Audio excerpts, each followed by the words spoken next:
Hello students, हम लोग chapter पढ़े कोशिका यानी कि सेल। और आज की क्लास में हम लोग एक बहुत ही प्रमुख कोशिका जिसे माइटोकॉन्ड्रिया कहते हैं इसके बारे में बात करेंगे।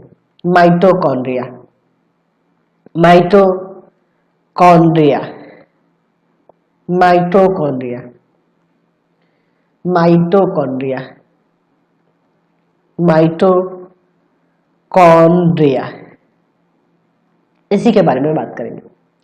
ये बहुत ही कह सकते हैं कि बहुत ही महत्वपूर्ण रचना है कोशिका के अंदर।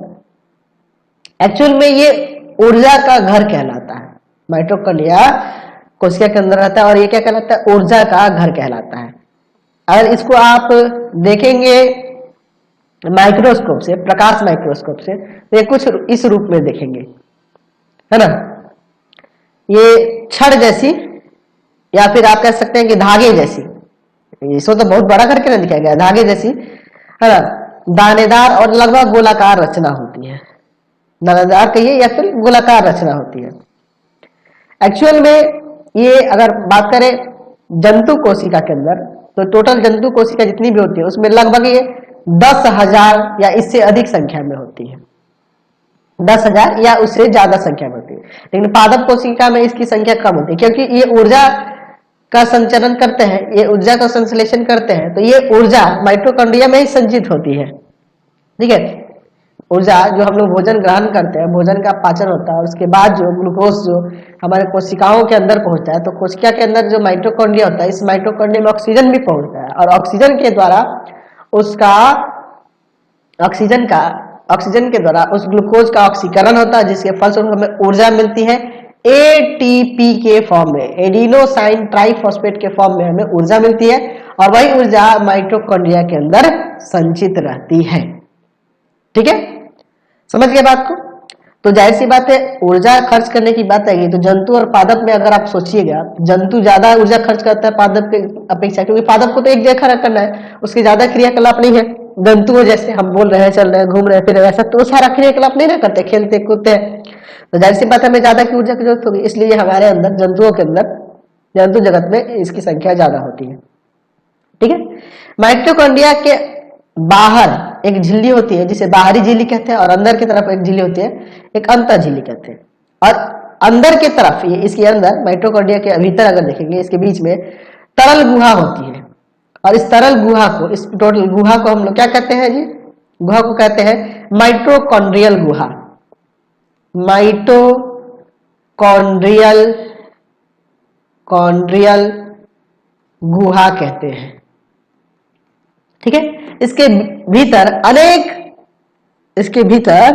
अनेक प्रवर्ध निकले रहते हैं। ये जो दिख रहे हैं ना, अनेक प्रवर्ध निकले रहते हैं। ठीक है, अनेक ऐसे प्रवर्ध निकले रहते हैं। ठीक है, तो ये माइटोकॉन्ड्रियल जो गुहा देख रहे हैं, ये सब माइटोकॉन्ड्रियल गुहा, यहाँ पर ये किस में लटके रहते हुए जी? इस तरह से देखिए, यहाँ पर इसके अंदर ये देखिए, इसके अंदर लटके रहते हैं क्रिस्टी के, है ना। माइटोकॉन्ड्रियल गुहा में लटके रहते हैं, कौन? क्रिस्टी। माइटोकॉन्ड्रियल गुहा में ये जो लटके हुए रचनाएं जो देख रही है, इसको क्रिस्टी कहते हैं। यह देखिए चित्र में क्रिस्टी कहते हैं। अच्छा, इन क्रिस्टी के ऊपर ये जो छोटे छोटे प्रवर्ध जो देख रहे हैं, ये इससे संबंधित ये एंजाइम मौजूद रहते हैं। ये श्वसन से संबंधित एंजाइम मौजूद रहते हैं, जो ये क्या करते हैं, इनमें क्या होता है, अपना डीएनए और राइबोसोम होता है ना, और कुछ इसमें प्रोटीन भी बनाने में सक्षम होते हैं।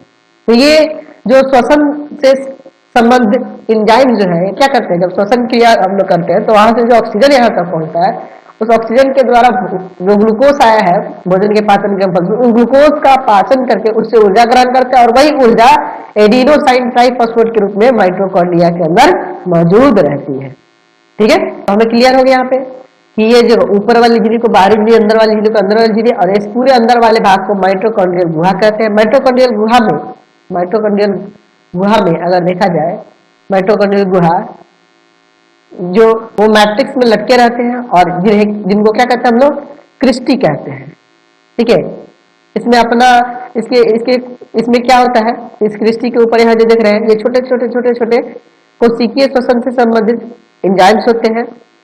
ठीक है, इनमें अपना डीएनए और राइबोसोम होता है, और ये करते क्या है, श्वसन क्रिया से आया ऑक्सीजन को लेकर उस ऑक्सीजन से भोजन के ग्लूकोज का पाचन करके उन्हें उससे ऊर्जा प्राप्त करते हैं एडिनोसाइन ट्राइफॉस्फेट के रूप में। चलिए इसके बारे में सब लिख लेते हैं। लिख सकते हैं अब इसके बारे में कि माइटोकॉन्ड्रिया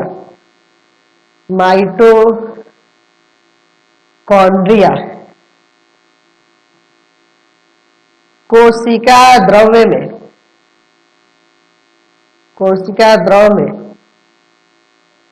पाई जाने वाली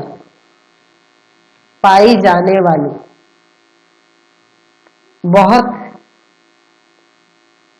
महत्वपूर्ण रचनाएं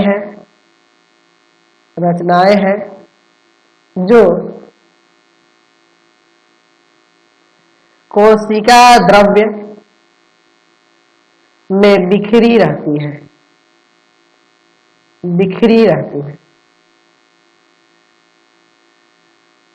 ये सूक्ष्म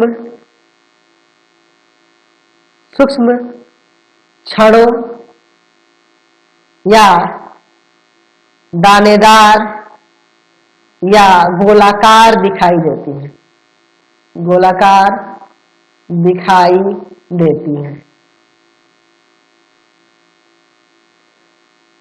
जंतुओं में या जंतु कोशिका में यह 10,000 या इससे अधिक संख्या में होती है।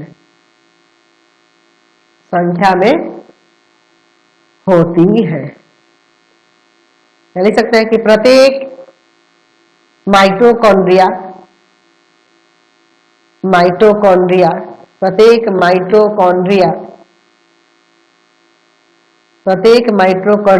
एक बाहरी झिल्ली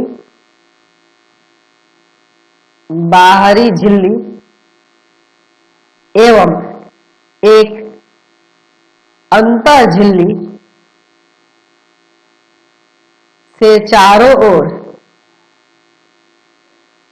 ओर से घिरी होती है तथा इसके बीच में तरल युक्त गुहा होती है जिसे माइटोकॉन्ड्रियल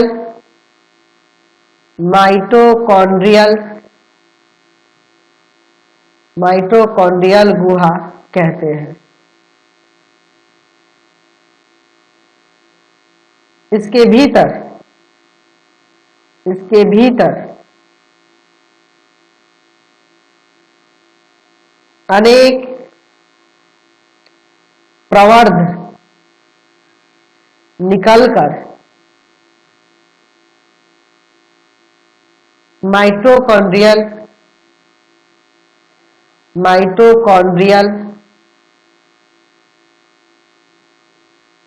गुहा मैट्रिक्स में लटके रहते हैं जिनको क्रिस्टी कहते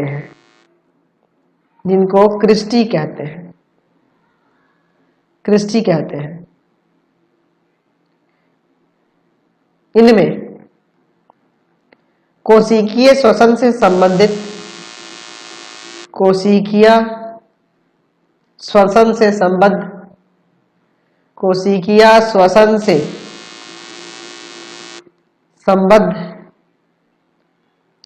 एंजाइम्स मौजूद होते हैं। इनमें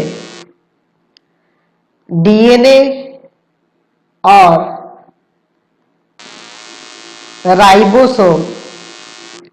राइबोसोम्स होते हैं। राइबोसोम्स होते हैं, ऐसा लिख सकते हैं। ठीक है, चलिए अब हम लोग इसके कार्य के बारे में बात करते हैं। तो कार्य, तो पहला कार्य क्या हो जाएगा, तो इसे ऊर्जा का गृह क्यों किया जाता है, मतलब हमें पता है कि इसमें श्वसन वाले एंजाइम जो होते हैं भोजन का संपूर्ण ऑक्सीकरण करके उससे ऊर्जा प्राप्त करते हैं। तो ये पहला तो ये पॉइंट हो जाएगा। इनमें उपस्थित कोशिकीय श्वसन के एंजाइम्स के चलते भोजन का संपूर्ण ऑक्सीकरण होता है। ठीक है, ऑक्सीकरण होता है। इसके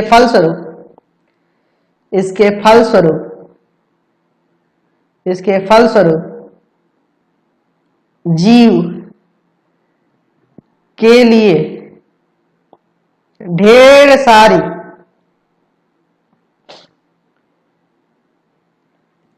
आवश्यक ऊर्जा एटीपी के रूप में प्राप्त होती है। ठीक है,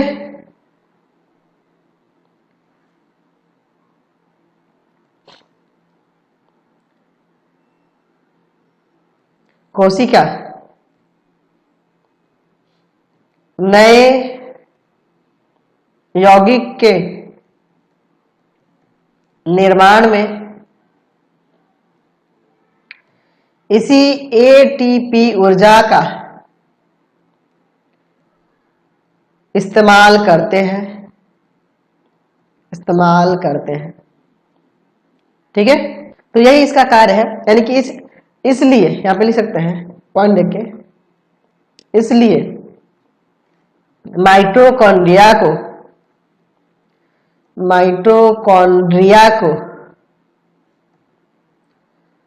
कोशिकीय ऊर्जागृह यानी ऊर्जा वाला घर, ऊर्जागृह कहा जाता है, यानी कि पावर हाउस कहा जाता है, power house of the cell. तो power house of the cell कौन है, माइटोकॉन्ड्रिया है। समझ गए? तो आज की क्लास में यही टॉपिक रहने देते हैं। ठीक है, अगला टॉपिक थोड़ा बड़ा है, उसको नेक्स्ट वीडियो में ही देखेंगे।